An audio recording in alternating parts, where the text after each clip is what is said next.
The first sounds you hear aren't chants or bells, they're the echoes of life itself. Monkeys leap between railings, pigeons rise in sudden circle of wings, and the mountain waits behind them, silent, ancient, and watching. These are the Batu Caves, a limestone hill that has stood here for more than 400 million years, named after the Sungai Batu, the rock river that once flowed beside it.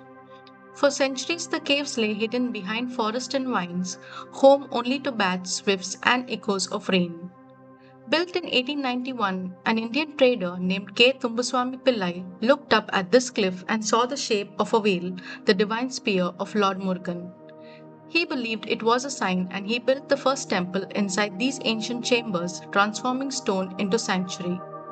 Today, at the foot of this hill, the golden statue of Lord Murugan rises 42 meters high, the tallest of its kind anywhere in the world.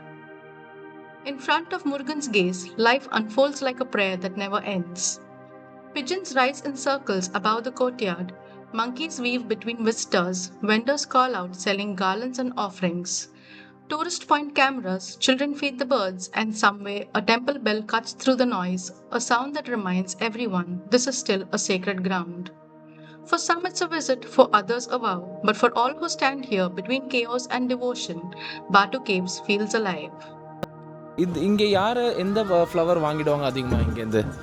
எது பிடிச்ச flower எல்லாருக்குமே இங்கே? எது வேணாலும் வாங்குவாங்க. அதிகமாக எது வாங்குவாங்க இங்கேருந்து? அரளிப்பூ தான் இங்கே. இதா? ஓ, மோஸ்ட் ஆஃப் டூரிஸ்ட் இதுதான் வாங்குவாங்கல்ல? For the flower vendor, these aren't just flowers, they are faith, tied, sold, and carried upward one string at a time. At the foot of the hill, two temples stand on either side of Lord Murugan's statue. One is for Lord Ganesha, the remover of obstacles, the other, the Sri Venkatachalapati and Alimelu Temple, for Lord Vishnu and Goddess Lakshmi. Most people stop here before the climb. They offer coconuts, light lamps, and tie garlands, small steady rituals before the long walk up. Inside, the walls are covered with bright paintings, stories of gods, kings, and celestial beings, their colors still vivid against the stone. The ceilings are detailed with mandals and floral patterns painted in red, golds, and blues, each section telling a smaller part of a larger story.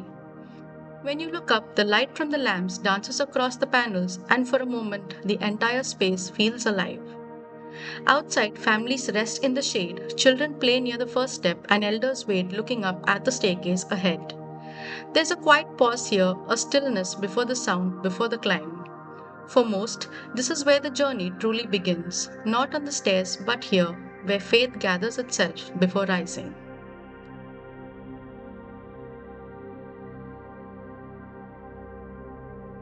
And then the climb begins. 272 steps painted in every color the eye can hold, red, blue, yellow, green, a rainbow that leads into stone. Some climb with offerings, some with cameras, some pause every few steps to breathe, others never stop at all. The steps rise steep and narrow, and yet there's laughter here. Tourists in awe, children counting aloud, pilgrims in silence. Monkeys move freely between them, fearless and mischievous, guardians of the mountain, thieves of fruit, companions of the climb. Every few landings, someone stops to rest, to look back to see how far faith has already carried them. For most, it's a physical ascent, but for some, it's something quieter, a way of reaching the divine, one breath, one step, one color at a time. Among the hundreds who climb, one is just 2.5. There's Alicia climbing the steps all by herself without any help. It's amazing. Say hi. Hey, you're going to Her finish? steps are small, her pause is longer, yet she keeps going hand in hand, one color at a time. Monkeys pause to watch her.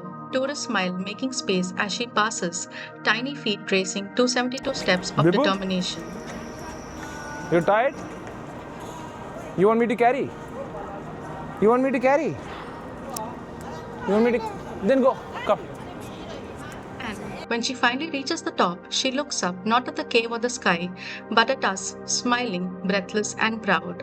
Sometimes faith isn't in the gods above, it's in the tiny feet that keep climbing. While the steps fill with footsteps and color, another rhythm quietly continues. The cleaners move between pilgrims and tourists, sweeping, scrubbing, rinsing the paint clean again. Their work begins before sunrise and ends long after the crowds are gone. They carry no garlands, make no offerings, yet their labor is a form of devotion too. Without them, the climb itself would disappear beneath dust and rain. These are the unseen keepers of the 272 steps, the ones that make this ascent possible. At the top of the 272 steps, the climb opens into a small clearing, a breath of space before the cave begins.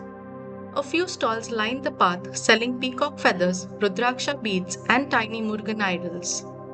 The smell of incense mixes with sweat, the scent of effort and arrival. Benches line the walkway, and tired climbers sit down, sharing water, laughter, and relief.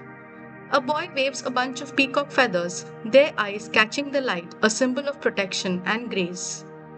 Bells from inside the cave echo faintly through the archway ahead, calling everyone forward. For a moment, the noise settles, and all that remains is the feeling that you've come far enough to listen.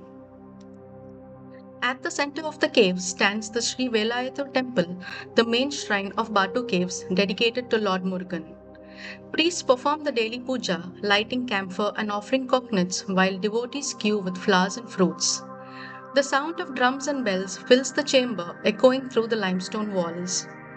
After the prayers, prasadam is distributed, sweet, warm, and shared with everyone, a small reminder that every climb ends in gratitude. Around the temple, the cave walls rise high and uneven, carrying every chant and bell into a single echo of worship.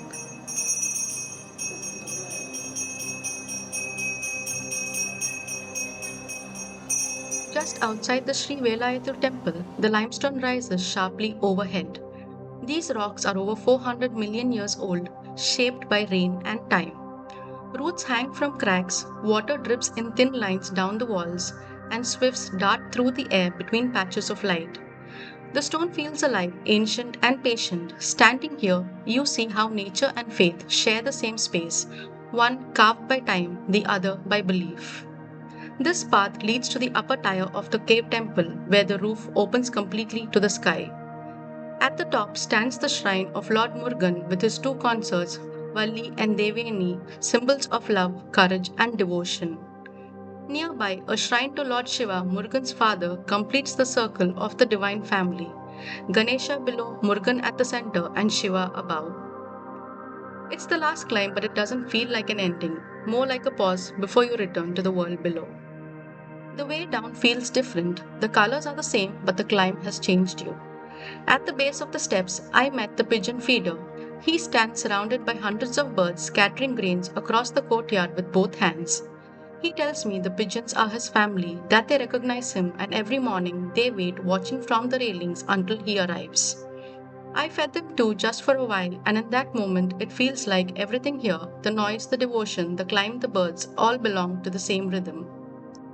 Before leaving, there's one more guardian, the Hanuman statue, towering and green, standing beside the entrance to the Ramayana cave. The statue shows Hanuman opening his chest to reveal Lord Rama and Sita within, a reminder of loyalty and devotion that goes beyond words. The cave behind him tells the entire story of the Ramayana. Along the walls are bright sculptures of Rama, Sita, and Lakshmana in exile, the golden deer, Ravana's 10 heads, and Hanuman's leap across the ocean. The deeper you walk, the dimmer it gets. The light falls on the scenes like pages in a moving book. It's quieter here than in the main cave. You can hear the echo of your own steps and sometimes just one person praying softly near the wall. The Ramayana cave isn't grand, it's human. It reminds you that strength isn't in might alone, it's in the faith that stays steady even in darkness.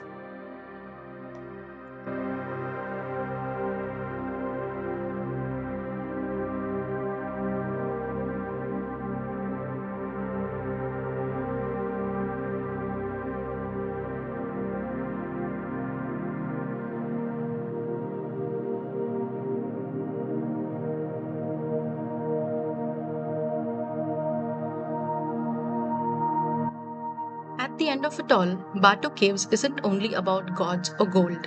It's about people. The man who feeds the birds, the woman who ties flowers before sunrise, the child who climbs without complaint, the cleaner who leaves quietly when no one's watching. This is where the sacred hides, in ordinary hands, in the rhythm of work and worship. And maybe that's what faith really is, not a story carved in stone, but the small living moments that keep returning every morning with the pigeons and the monkeys. For more journeys that feel, not just show, subscribe to Unkept Miles.